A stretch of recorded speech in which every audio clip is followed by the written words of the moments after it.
बोलिए गणपति महाराज की जय। बोलिए रिद्धि सिद्धि माता की जय। प्रिय भक्तों नमस्कार। भक्तों, गणपति महाराज रिद्धि सिद्धि के प्रदाता है, धन धान्य संपदा को देने वाले हैं, सभी प्रकार के कष्टों का निवारण करने वाले हैं, विघ्न हरता है। ऐसे देवों के देव महादेव के पुत्र प्रथम पूज्य भगवान श्री गणेश का अभिनंदन, उनका मंत्रोच्चारण करना, उसको सुनना सदैव ही कल्याणकारी होता है। और यदि हमारे द्वारा शास्त्रों में से निकाल कर लाए गए इस मंत्र का श्रवण आप करते हैं तो निश्चित जान लीजिए कि आपके घर में रिद्धि और सिद्धि, धन संपदा की भरमार होगी। आपके सभी प्रकार के कष्टों का निवारण करते हुए कष्ट निवारक विघ्न विनाशक गणेश आप पे कृपा बरसाते हुए आपका कल्याण करेंगे। तो भक्तों, आइए हम आपको बताते हैं गणपति महाराज का वो प्रभावशाली मंत्र, वो कल्याणकारी मंत्र जिसके मात्र 11 बार श्रवण करने से, संध्या के समय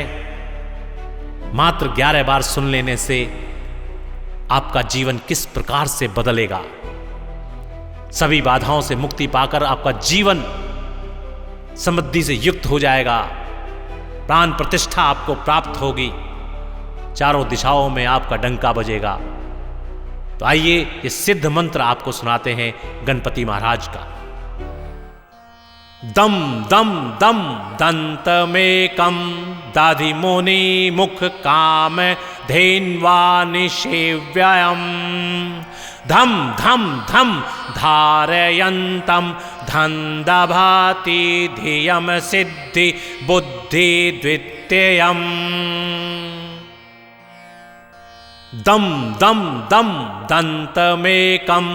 दाधिमुनि मुख काम धेन्वानि सेव्ययम् धम धम धम धारयन्तं धन्दभाति धियम सिद्धि बुद्धि द्वितीयम् दम दम दम दंतमेकम दाधिमुनि मुख काम धेन्वानि सेव्ययम् धम धम धम धारयन्तं धन्दभाति धियम सिद्धि बुद्धि द्वितीयम् दम दम दम दंतमेकम दाधिमुनि मुख काम धेन्वानि सेव्ययम् धम धम धम धारयन्तं धन्दभाति धियम सिद्धि बुद्धि द्वितीयम् दम दम दम दंतमेकम दाधिमुनि मुख काम धेन्वानि सेव्ययम् धम धम धम धारयन्तं धन्दभाति धियम सिद्धि बुद्धि द्वितीयम् दम दम दम दंतमेकम दाधिमुनि मुख काम धेन्वानि सेव्ययम् धम धम धम धारयन्तं धन्दभाति धियम सिद्धि बुद्धि द्वितीयम् दम दम दम दंतमेकम दाधिमुनि मुख काम धेन्वानि सेव्ययम् धम धम धम धारयन्तं धन्दभाति धियम सिद्धि बुद्धि द्वितीयम् दम दम दम दंतमेकम दधिमुनि मुख काम धेन्वा निषेव्ययम् धम धम धम धारयन्तं धन्दभाति धियम सिद्धि बुद्धि द्वितीयम् दम दम दम दन्तमेकं दधिमुनि मुख काम धेन्वा निषेव्ययम् धम धम धम धारयन्तं धन्दभाति धियम सिद्धि बुद्धि द्वितीयम् दम दम दम दन्तमेकं दधिमुनि मुख काम धेन्वा निषेव्ययम् धम धम धम धारयन्तं धन्दभाति धियम सिद्धि बुद्धि द्वितीयम् दम दम दम दन्तमेकं दधिमुनि मुख काम धेन्वा निषेव्ययम् धम धम धम धारयन्तं धन्दभाति धियम सिद्धि बुद्धि द्वितीयम् दम दम दम दन्तमेकं दधिमुनि मुख काम धेन्वा निषेव्ययम् धम धम धम धारयन्तं धन्दभाति धियम सिद्धि बुद्धि द्वितीयम् दम दम दम दन्तमेकं दधिमुनि मुख काम धेन्वा निषेव्ययम् धम धम धम धारयन्तं धन्दभाति धियम सिद्धि बुद्धि द्वितीयम् दम दम दम दन्तमेकं दधिमुनि मुख काम धेन्वा निषेव्ययम् धम धम धम धारयन्तं धन्दभाति धियम सिद्धि बुद्धि द्वितीयम् दम दम दम दन्तमेकं दधिमुनि मुख काम धेन्वा निषेव्ययम् धम धम धम धारयन्तं धन्दभाति धियम सिद्धि बुद्धि द्वितीयम् दम दम दम दन्तमेकं दधिमुनि मुख काम धेन्वा निषेव्ययम् धम धम धम धारयन्तं धन्दभाति धियम सिद्धि बुद्धि द्वितीयम् दम दम दम दन्तमेकं दधिमुनि मुख काम धेन्वा निषेव्ययम् धम धम धम धारयन्तं धन्दभाति धियम सिद्धि बुद्धि द्वितीयम् दम दम दम दन्तमेकं दधिमुनि मुख काम धेन्वा निषेव्ययम् धम धम धम धारयन्तं धन्दभाति धियम सिद्धि बुद्धि द्वितीयम् दम दम दम दन्तमेकं दधिमुनि मुख काम धेन्वा निषेव्ययम् धम धम धम धारयन्तं धन्दभाति धियम सिद्धि बुद्धि द्वितीयम् दम दम दम दन्तमेकं दधिमुनि मुख काम धेन्वा निषेव्ययम् धम धम धम धारयन्तं धन्दभाति धियम सिद्धि बुद्धि द्वितीयम् दम दम दम दन्तमेकं दधिमुनि मुख काम धेन्वा निषेव्ययम् धम धम धम धारयन्तं धन्दभाति धियं सिद्धि बुद्धि द्वितीयम् दम दम दम दन्तमेकं दधिमुनि मुख काम धेन्वा निषेव्ययम् धम धम धम धारयन्तं धन्दभाति धियं सिद्धि बुद्धि द्वितीयम् दम दम दम दन्तमेकं दधिमुनि मुख काम धेन्वा निषेव्ययम्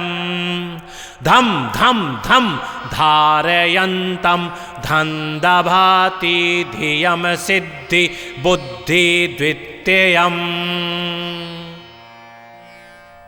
दम दम दम दन्तमेकं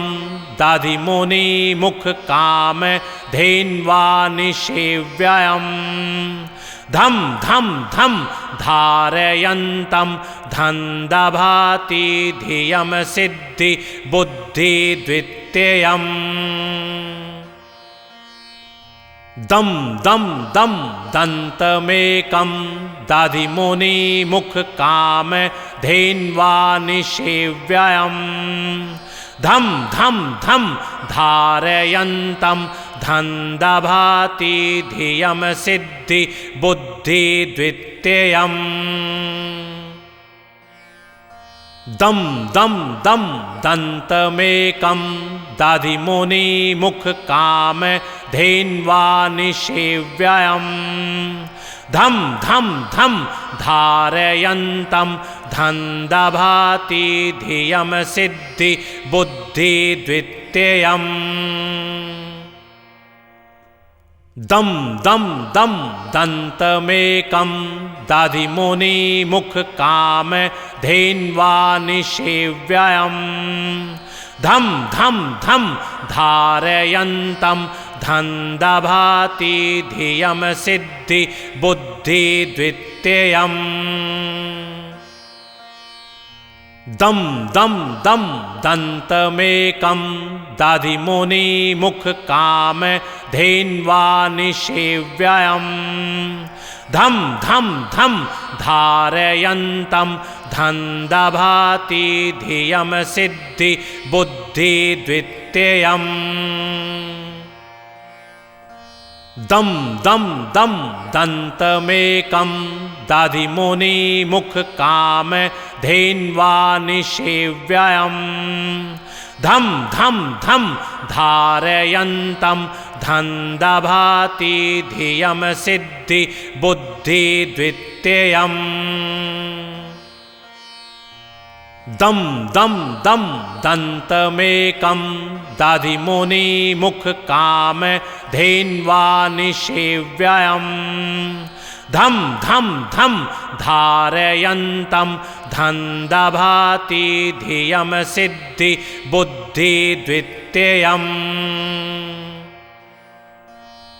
दम दम दम दन्तमेकं दधिमुनि मुख काम धेन्वा निषेव्ययम् धम धम धम धारयन्तं धन्दभाति धियं सिद्धि बुद्धि द्वितीयम् दम दम दम दन्तमेकं दधिमुनि मुख काम धेन्वा निषेव्ययम् धम धम धम धारयन्तं धन्दभाति धियं सिद्धि बुद्धि द्वितीयम् दम दम दम दन्तमेकं दधिमुनि मुख काम धेन्वा निषेव्ययम् धम धम धम धारयन्तं धन्दभाति धियं सिद्धि बुद्धि द्वितीयम् दम दम दम दन्तमेकं दधिमुनि मुख काम धेन्वा निषेव्ययम् धम धम धम धारयन्तं धन्दभाति धियं सिद्धि बुद्धि द्वितीयम् दम दम दम दन्तमेकं दधिमुनि मुख काम धेन्वा निषेव्ययम् धम धम धम धारयन्तं धन्दभाति धियं सिद्धि बुद्धि द्वितीयम् दम दम दम दन्तमेकं दधिमुनि मुख काम धेन्वा निषेव्ययम् धम धम धम धारयन्तं धन्दभाति धियं सिद्धि बुद्धि द्वितीयम् दम दम दम दन्तमेकं दधिमुनि मुख काम धेन्वा निषेव्ययम् धम धम धम धारयन्तं धन्दभाति धियं सिद्धि बुद्धि द्वितीयम् दम दम दम दन्तमेकं दधिमुनि मुख काम धेन्वा निषेव्ययम् धम धम धम धारयन्तं धन्दभाति धियं सिद्धि बुद्धि द्वितीयम् दम दम दम दन्तमेकं दधिमुनि मुख काम धेन्वा निषेव्ययम् धम धम धम धारयन्तं धन्दभाति धियं सिद्धि बुद्धि द्वितीयम् दम दम दम दन्तमेकं दधिमुनि मुख काम धेन्वा निषेव्ययम् धम धम धम धारयन्तं धन्दभाति धियं सिद्धि बुद्धि द्वितीयम् दम दम दम दन्तमेकं दधिमुनि मुख काम धेन्वा निषेव्ययम् धम धम धम धारयन्तं धन्दभाति धियं सिद्धि बुद्धि द्वितीयम् दम दम दम दन्तमेकं दधिमुनि मुख काम धेन्वा निषेव्ययम् धम धम धम धारयन्तं धन्दभाति धियं सिद्धि बुद्धि द्वितीयम् दम दम दम दन्तमेकं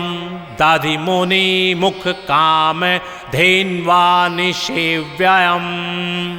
धम धम धम धारयन्तं धन्दभाति धियं सिद्धि बुद्धि द्वितीयम् दम दम दम दन्तमेकं दधिमुनि मुख काम धेन्वा निषेव्ययम् धम धम धम धारयन्तं धन्दभाति धियं सिद्धि बुद्धि द्वितीयम् दम दम दम दन्तमेकं दधिमुनि मुख काम धेन्वा निषेव्ययम् धम धम धम धारयन्तं धन्दभाति धियं सिद्धि बुद्धि द्वितीयम् दम दम दम दन्तमेकं दधिमुनि मुख काम धेन्वा निषेव्ययम् धम धम धम धारयन्तं धन्दभाति धियं सिद्धि बुद्धि द्वितीयम् दम दम दम दन्तमेकं दधिमुनि मुख काम धेन्वा निषेव्ययम्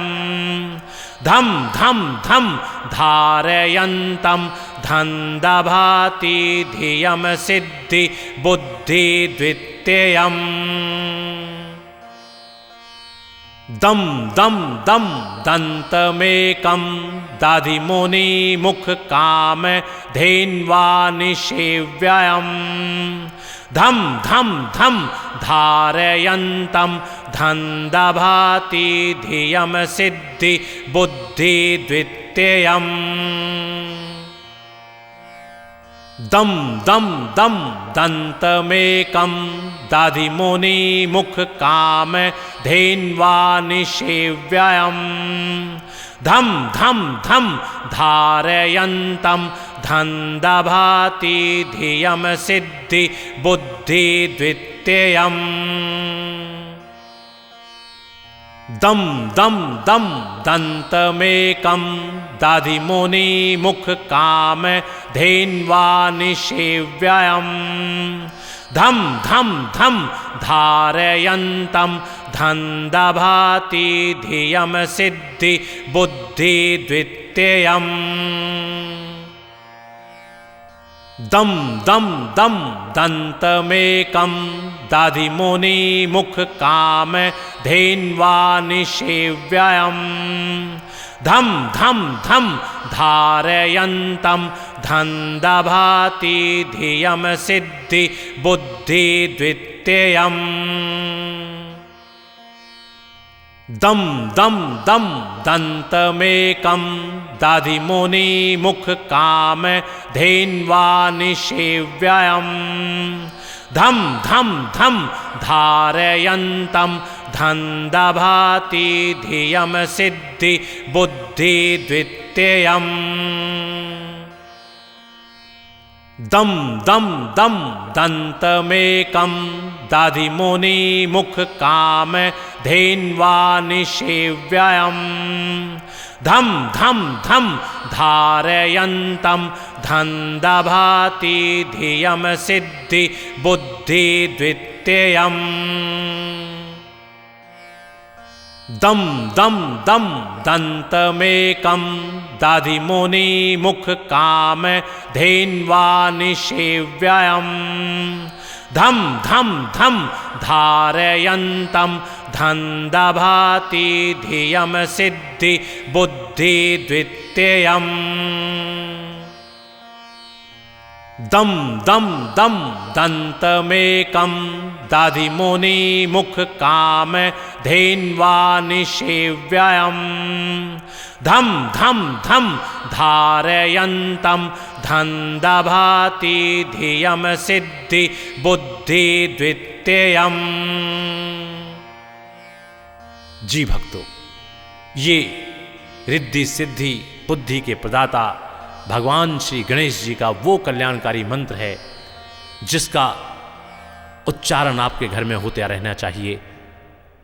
ये बार बार सुनने लायक मंत्र है जो आपके परिवार का कल्याण करने वाला है। तो बोलिए गणपति महाराज की जय।